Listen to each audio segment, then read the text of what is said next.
দাদা ভাই, দিদি ভাই, আমার বাড়ি অনেক দিন খাসির মাংস রান্না হয় না, তা আজকে সেই খাসির মাংস রান্না করব। লং, দারচিনি, এলাচ, জিরে আর তেজপাতা।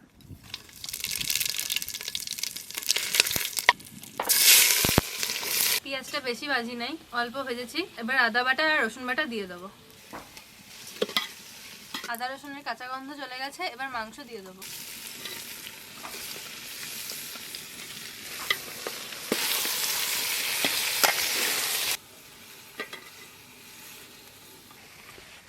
আদা রসুনের সাথে মাংসটা 10 মিনিট ভেজেছি, এবার লঙ্কা বাটা দিয়ে দেবো।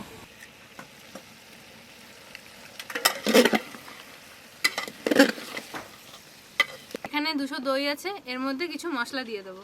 3 চামচ ধনে গুঁড়ি, 2 চামচ জিরে গুঁড়ি, 3 চামচ হলুদ, 2 চামচ কাশ্মীরি লঙ্কার গুঁড়ি, 4 চামচ লবণ। মশলাটা ভালো করে ঘাটিয়ে নিয়েছি, এবার মাংসটা দিয়ে দেবো।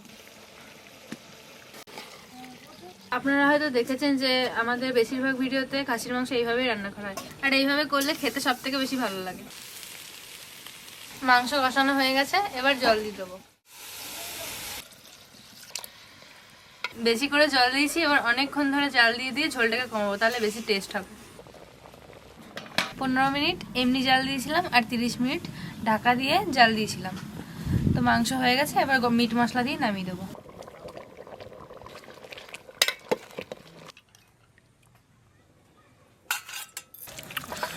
দুপুর বেলায় বাঁশকাঠি চালের ভাত আর এই খাসির মাংস দিয়ে ভাত, পাতলা ঝোলে।